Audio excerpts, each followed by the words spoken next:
although it remains the Queen's firm intention to pay tribute on Remembrance Sunday alongside other members of her family. Camilla and her husband the Prince of Wales have taken on more responsibility to support the Queen at her fragile age.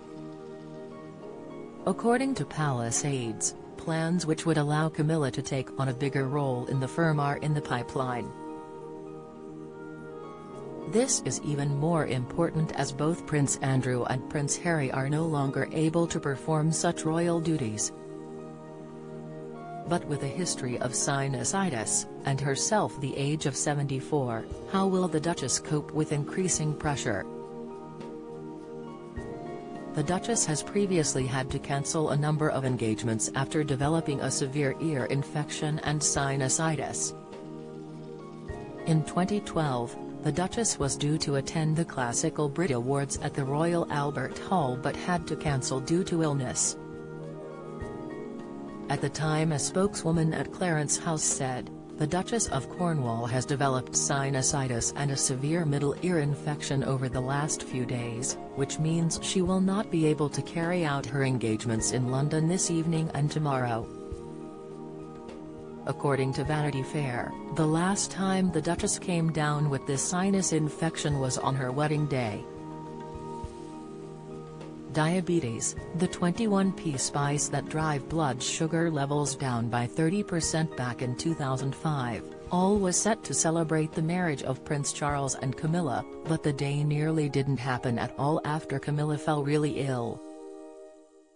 Lucia Santa Cruz, the woman who introduced the Prince of Wales and Duchess of Cornwall, Prince Charles and Camilla to each other, said at the time, "She was really ill, stressed. She literally couldn't get out of bed." Again, in a book all about Camilla, titled The Duchess, The Untold Story, author Penny Jr. revealed more about the terrifying ordeal. Pfizer booster shot, the unexpected side effect after third dose, inside high cholesterol, just 1 teaspoon of a 50p food daily can slash your levels by 10%, latest hair loss, the at-home method using a powerful herb that's proven to boost hair growth, tips, Ms. Jr. wrote. Camilla was not well on the day of the wedding.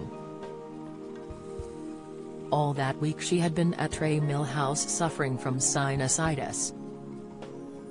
Several friends had come to see her and they had had girly evenings in their dressing gowns, while Cruz, who had introduced her to Charles all those years ago, came to administer homemade soup.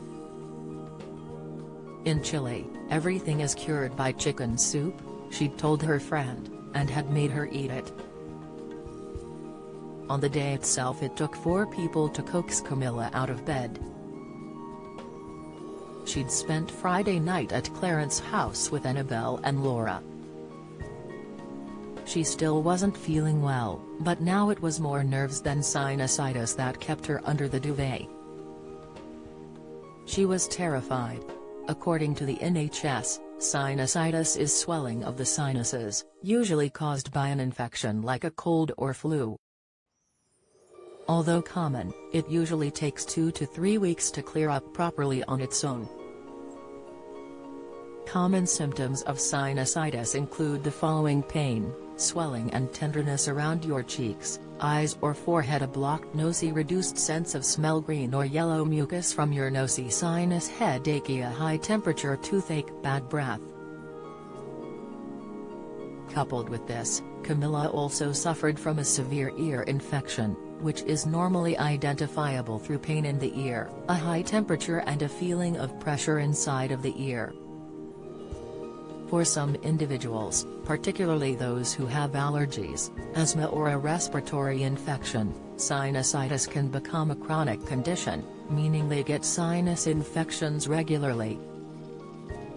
Although there is no evidence to suggest that Camilla does suffer from chronic sinus infections, Dr. Takashima from Houston Methodist says, patients with a weakened immune system are more prone to getting recurrent acute sinusitis.